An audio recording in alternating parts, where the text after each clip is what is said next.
नमस्कार बच्चों, मेरा नाम वसुधा सेन है। मैं होली हार्ट्स एजुकेशनल एकेडमी से हूं और आज मैं फिर से अपने वीडियो के साथ आई हूं। और इस वीडियो में हम आप पढ़ेंगे आपके पाठ्य पुस्तक व्याकरण से वर्ण विचार। जैसे कि इसके शीर्षक से ही समझ में आता है कि हम वर्णों के बारे में पढ़ेंगे। वर्ण किसे कहते हैं?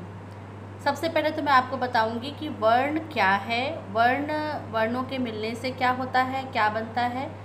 तो वर्ण जो होते हैं, सबसे पहले हम देखेंगे कि किसी भी अक्षर को जब हम तोड़ते हैं, जैसे क है, क को जब हम तोड़ेंगे तो क्या बनेगा? आधा क मतलब क के नीचे हलंत धन अ।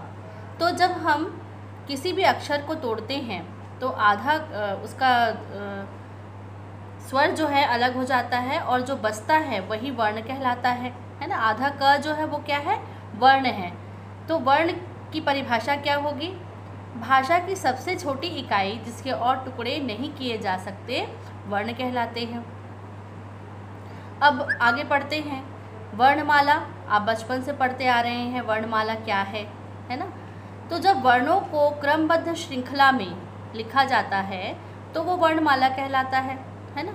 वर्णमाला में कई प्रकार के अक्षर वर्ण हैं। जैसे मुख्यतः वर्ण के दो प्रकार होते हैं, पहला है स्वर और दूसरा व्यंजन। तो पहले हम पढ़ेंगे स्वर। स्वर किसे कहते हैं?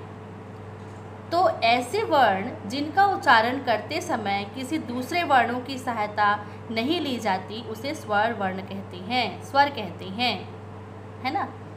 अब हमारे वर्णमाला में स्वरों की संख्या कितनी है? 11। तो देखते हैं कौन कौन से वर्ण जो हैं स्वर हैं। अ, आ, ई, उ, री, ए, ओ और औ। ये क्या कहलाते हैं? 11 स्वर कहलाते हैं। और अम और अह को अयोगवाह कहा जाता है। तो बच्चों देखते हैं कि स्वर, अब इसके आगे ये तो स्वर हुए। अब स्वर के प्रकार देखेंगे।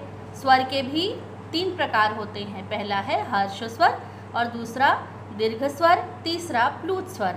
हर्ष स्वर किसे कहते हैं?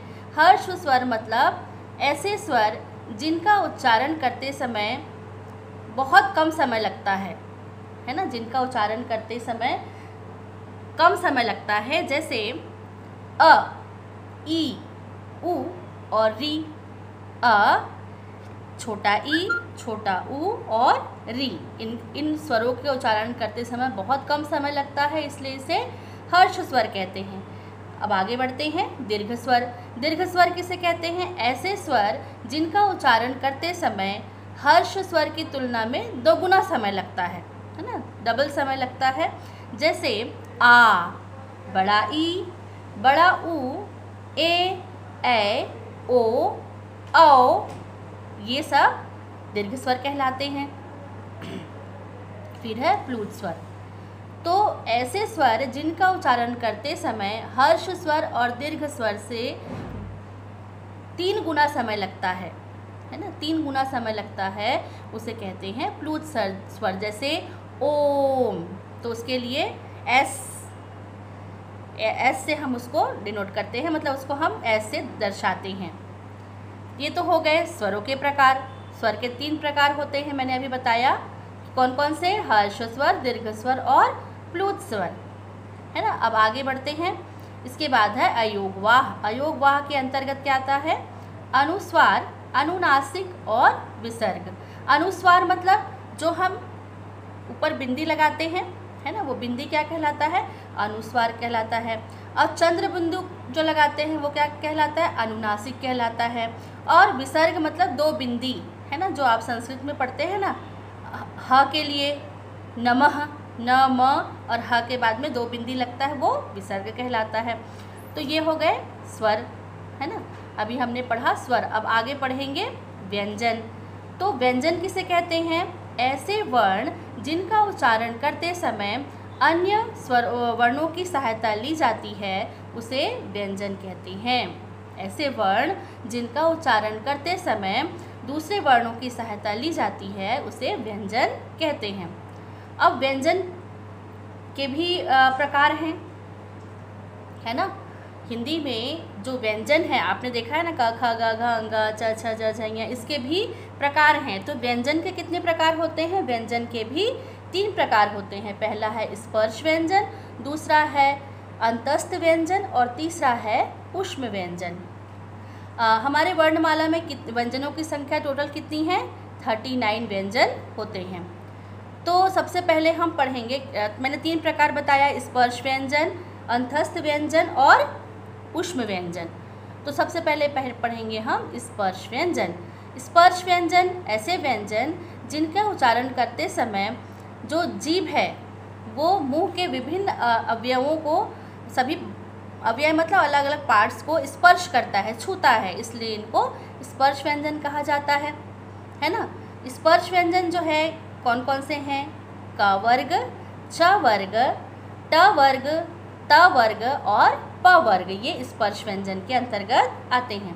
तो पहला है क वर्ग, क ख ग घ अंग, फिर च वर्ग, च छ ज झ ञ, फिर है ट वर्ग, ट ठ ड ढ अण, फिर त वर्ग, त थ द ध न, फिर प वर्ग, प फ ब भ म। तो ये तो हो गए स्पर्श व्यंजन। मैंने बता दिया कि स्पर्श व्यंजन को स्पर्श व्यंजन ही क्यों कहते हैं, है ना।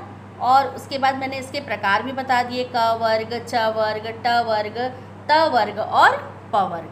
ठीक है, अब आगे बढ़ते हैं। अंतस्थ व्यंजन। अंतस्थ व्यंजन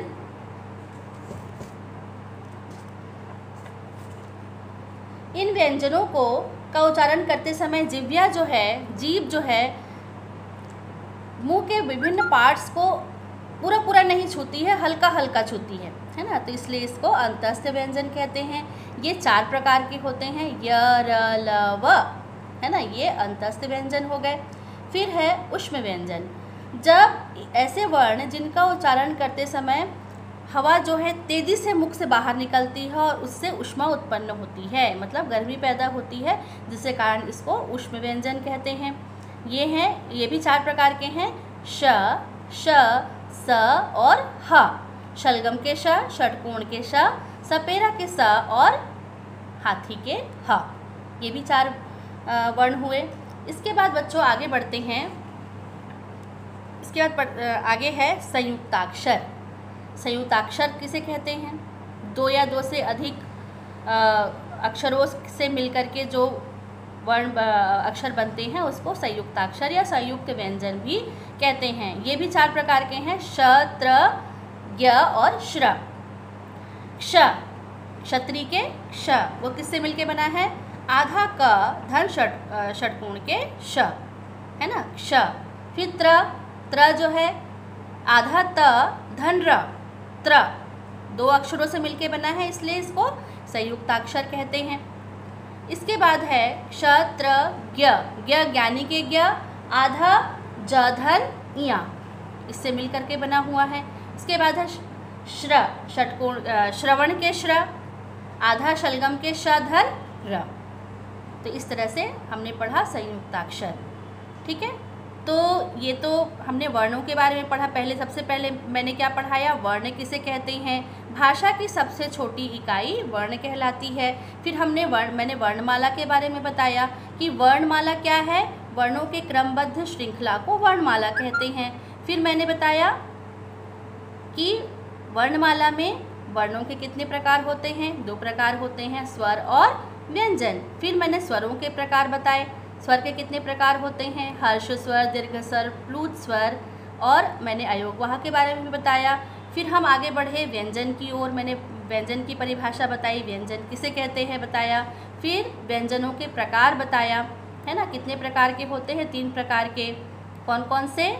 स्पर्श स्वर, अंतस्थ स्वर और ऊष्म स्वर, ऊष्म व्यंजन, स्पर्श व्यंजन, अंतस्थ व्यंजन और ऊष्म व्यंजन। फिर मैंने संयुक्ताक्षर या संयुक्त व्यंजनों के बारे में बता दिया। तो ये तो हुआ बच्चों वर्ण विचार।